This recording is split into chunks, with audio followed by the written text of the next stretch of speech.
ये है आवाज न्यूज नेटवर्क और आप देख रहे हैं आवाज भारतवर्ष।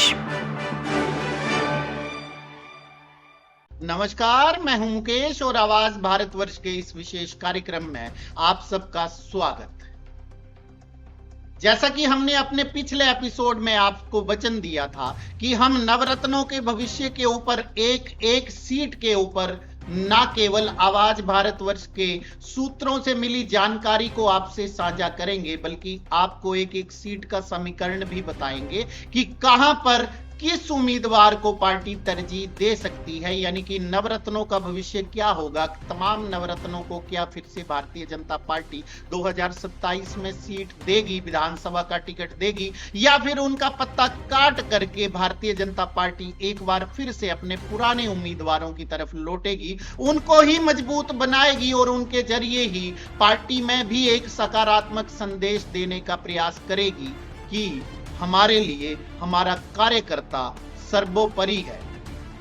बाकी पार्टी में आना जाना तो कई लोगों को लगा रहता है, या फिर इन नवरत्नों को जिस तरीके से ये अपना पूरे का पूरा राजनीतिक करियर ही दांव पे लगा करके भारतीय जनता पार्टी में आ गए हैं, अपना राजपाट तक इन्होंने छोड़ दिया। ऐसे में इनको वो इज्जत, इनको मान सम्मान भी देगी, साथ ही भारतीय जनता पार्टी का टिकट देके फिर से दोबारा चुनावी जंग में उतारे।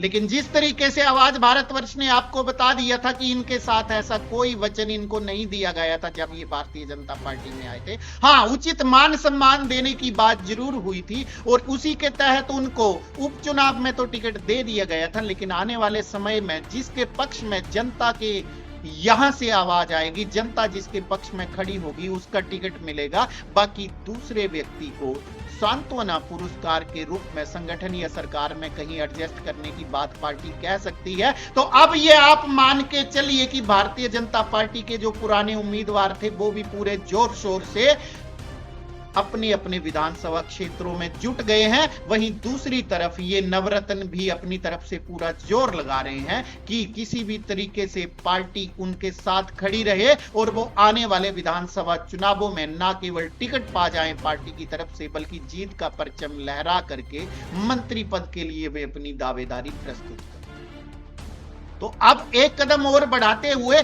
आज हम इस नई कड़ी की शुरुआत कर रहे हैं ऊना जिला के गगरेट विधानसभा क्षेत्र से। गगरेट विधानसभा क्षेत्र में जिस तरीके से आप जानते हैं कि पहले भारतीय जनता पार्टी के उम्मीदवार वहां से राजेश ठाकुर थे, तो वहीं उपचुनाव में भारतीय जनता पार्टी के उम्मीदवार चैतन्य शर्मा थे। यानी कि चैतन्य शर्मा और राजेश ठाकुर के बीच में 2027 के चुनाव में टिकट के लिए बहुत कड़ा मुकाबला होने जा रहा है भारतीय जनता पार्टी के अंदर, और दोनों ही विलक्षण प्रतिभा के धनी। मैं दोनों को ही विलक्षण प्रतिभा का धनी क्यों कह रहा हूं, क्योंकि जहां इस वक्त राजेश ठाकुर भारतीय जनता पार्टी हिमाचल प्रदेश के उपाध्यक्ष भी है, वहीं दूसरी तरफ चैतन्य शर्मा ने भारतीय जनता पार्टी के लिए अपना पूरा करियर ही दांव पे लगा दिया था। और उम्र के जिस पड़ाव पे हैं, बिल्कुल यंग हैं, युवा हैं अभी, और ऐसे में वो भारतीय जनता पार्टी के अंदर अपना भविष्य तलाश भी रहे हैं, तराश भी रहे हैं। अब देखना यह है कि भारतीय जनता पार्टी इनमें से किसको चुनती है, किसको मौका देती है और किसको साइड में बिठा करके उसके राजनीतिक जीवन को समाप्त कर देने की घोषणा कर दे। अब आप समझे क्यों मैं किस तरीके से कह रहा हूं। और अब मैं समीकरणों की तरफ से आगे बढ़ता हूं। यानी कि एक बात तो तय मान के चलिए कि अगले विधानसभा चुनावों में इन दोनों उम्मीदवारों में से एक किसी का राजनीतिक जीवन लगभग वनवास की ओर जाएगा, तो वहीं दूसरा राजनीतिक जमीन पर चमकता हुआ सितारा बन के उभर सकता है। वही राजनीतिक समीकरणों की मैं बात करूं तो राजनीतिक समीकरणों में दोनों ही दिग्गज हैं और दोनों के ही पक्ष में जनता भी है। अब देखना यह है कि दोनों में से कौन किसके ऊपर भारी पड़ता है। सूत्र हमारे बिल्कुल साफ स्पष्ट ये कह रहे हैं कि अपनी तरफ से चैतन्य शर्मा पूरा प्रयास कर रहे हैं कि किसी भी तरीके से राजेश ठाकुर को मना लिया जाए और अपने पाले में लाया जाए। वहीं राजेश ठाकुर साफ तौर पर चैतन्य शर्मा को कह रहे हैं कि जो पार्टी का आदेश होगा, जिस तरीके से उन्होंने पिछले उपचुनाव में कहा था कि जो पार्टी का आदेश होगा मेरे लिए सर्वोपरि वही होगा। अगर पार्टी चाहेगी मुझे टिकट देना है तो मैं पार्टी के टिकट पे चुनाव लड़ूंगा। वही पार्टी अगर मुझे टिकट को मुझे दरकिनार कर देती है पूरी तरह तो मैं कभी भी आजाद लड़ने का कोई भी मेरी ऐसी योजना नहीं है। मैं पार्टी का एक निष्ठावान कार्यकर्ता हूं, उसका जो आदेश होगा वो मेरे सर माथे होगा। लेकिन सूत्र ये साफ तौर पर बता रहे हैं कि चैतन्य शर्मा के पांव के नीचे से जमीन बिल्कुल हिली हुई है और अभी पिछले ही कुछ दिन पहले वो एक दिन अपने पूरे परिवार के साथ राजेश ठाकुर के घर पहुंच गए थे और वहां सूत्र ये बता रहे हैं कि उनकी वार्तालाप लगभग 1 से 1.5 घंटा राजेश ठाकुर के साथ हुआ और उन्होंने ये साफ तौर पर राजेश ठाकुर से आग्रह किया कि आप किसी भी तरीके से आप कांगड़ा में कहीं और अपने टिकट की डिमांड कर लीजिए और हम आपकी सहायता वहां पे करेंगे, लेकिन गगरेट को हमारे लिए छोड़ दीजिए। तो वही राजेश ठाकुर भी आपको पता है राजनीति के बहुत महीन खिलाड़ी है। उन्होंने साफ तौर पर कहा कि मेरे लिए फिर से वही लाइनें दोहरा दी कि पार्टी का आदेश सर्वोपरि रहेगा।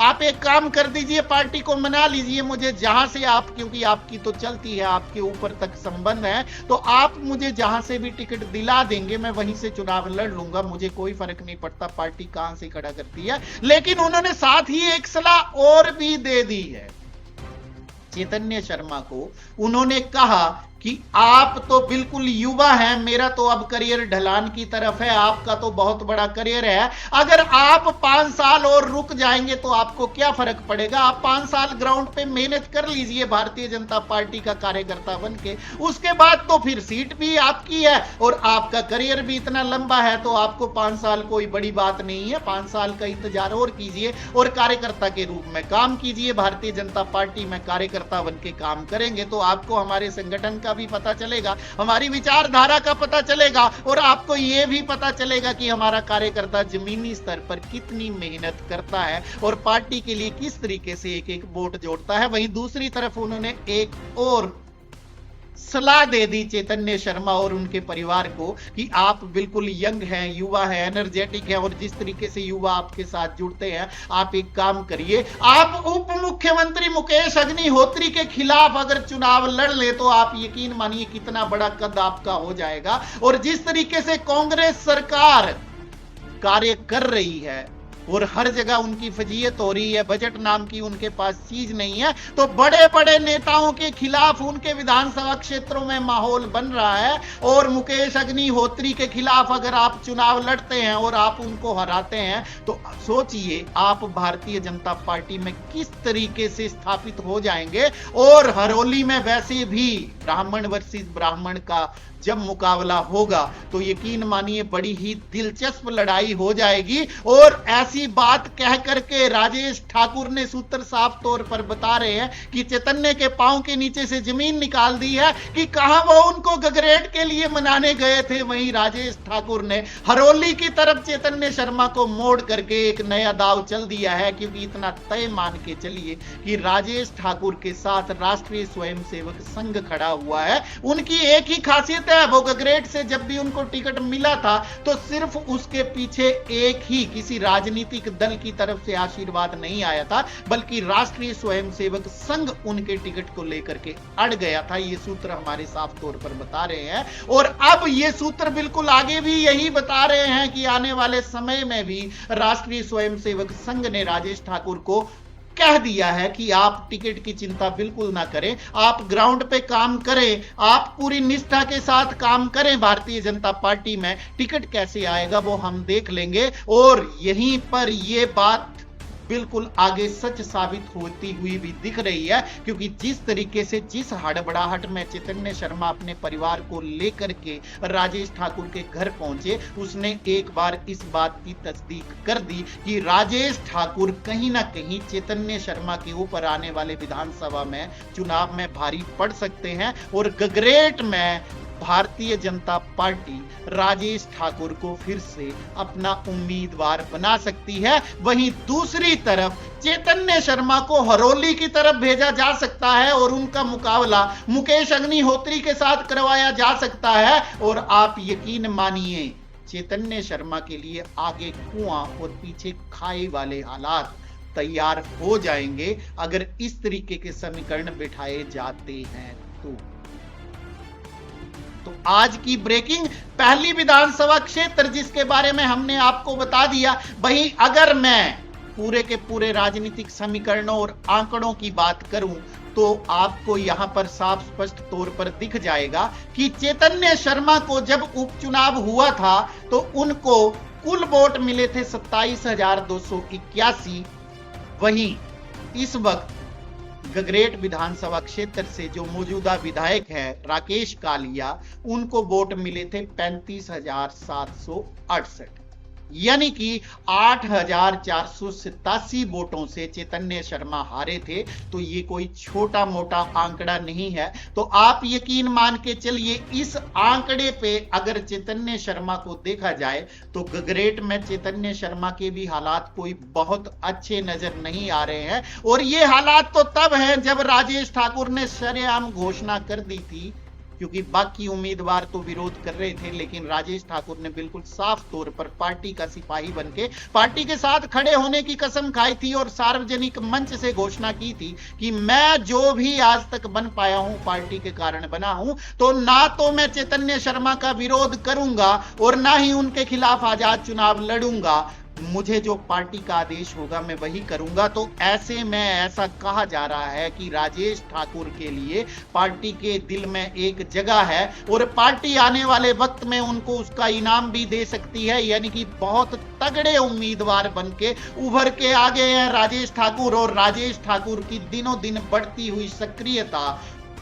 गगरेट विधानसभा क्षेत्र के अंदर चैतन्य शर्मा की नींद को उड़ाने के लिए काफी नजर आ रही है। क्योंकि जिस तरीके से हमारे सूत्र बता रहे हैं वो हमें साफ तौर पर ये कह रहे हैं कि चैतन्य शर्मा की राह बहुत मुश्किल होती हुई गगरेट विधानसभा क्षेत्र के अंदर नजर आ रही है। वहीं अगर इससे पहले मैं 2022 के विधानसभा चुनाव के नतीजों की बात करूं तो वहां पर चैतन्य शर्मा उस वक्त जीते थे और चैतन्य शर्मा एक तरफा लहर में जीत के आए थे कांग्रेस की तरफ से और उन्होंने 40,767 वोट उस वक्त लिए थे, जबकि राजेश ठाकुर को भारतीय जनता पार्टी की तरफ से उस वक्त मात्र 25,082 वोट ही मिल पाए थे। यानी कि आप यकीन मान के चलिए, जहां 2022 में चैतन्य शर्मा को 40,767 यानी कि लगभग 41,000 के करीब वोट मिलते हैं, तो वहीं आपके विधानसभा उपचुनाव में उनके वोट घट के ये 27,281 रह जाते हैं। यानी कि सीधा सीधा लगभग 13,500 वोटों का नुकसान चैतन्य शर्मा झेलते हैं। तो अब आप यकीन मानिए ये 13,500 वोटों का जो फासला है ये उनकी दावेदारी को बहुत कमजोर कर रहा है। तो अब पार्टी क्या करेगी अंत समय में ये तो पार्टी ही जाने, लेकिन हमारे सूत्र साफ तौर पर बता रहे हैं कि राजेश ठाकुर जिस तरीके से सक्रिय है उसने चैतन्य शर्मा की नींद उड़ा दी है। आने वाले वक्त में पार्टी किसको टिकट देगी अब इसका अंदाजा आपको लग गया है कि किस तरीके से कांटे की टक्कर भारतीय जनता पार्टी के अंदर राजेश ठाकुर और चैतन्य शर्मा के बीच में होने वाली है। इसकी एक झलक आज के कार्यक्रम में हमने आपको दिखा दी है। कल की कड़ी में हम बात करेंगे कुटलैड विधानसभा क्षेत्र में, जहां कांटे की टक्कर भुट्टो और कंवर साहब के बीच में आएगी। तो उन आंकड़ों को भी आपको दिखाएंगे, जीत हार के समीकरणों को भी बताएंगे और कहां पार्टी उसमें कहां किस उम्मीदवार को तरजीह दे सकती है। इन तमाम बातों की चर्चा अगले कार्यक्रम में। बहरहाल आज के कार्यक्रम में इतना ही। आप हमारे साथ जुड़े इसके लिए आप सबका बहुत बहुत धन्यवाद। जाते जाते एक विनम्र निवेदन कि अगर आपको हमारे चैनल का कंटेंट पसंद आ रहा है तो कृपया हमारे चैनल को अगर आप YouTube पे देख रहे हैं तो सब्सक्राइब कीजिए, बगल में लगे बेल नोटिफिकेशन को दबाना ना भूलिएगा। वहीं अगर आप हमें Facebook पर देख रहे हैं तो कृपया हमारे चैनल को या हमारे पेज को फॉलो करना ना भूलिए। आप हमसे जुड़े, इसके लिए बहुत बहुत धन्यवाद। कल फिर होगी मुलाकात, तब तक के लिए नमस्कार। अगर आप हमें YouTube पर देख रहे हैं तो हमारे चैनल को सब्सक्राइब करें और बेल आइकन को दबाना ना भूलें। अगर आप हमें Facebook पर देख रहे हैं तो कृपया हमें लाइक, शेयर और कमेंट करना ना भूलें।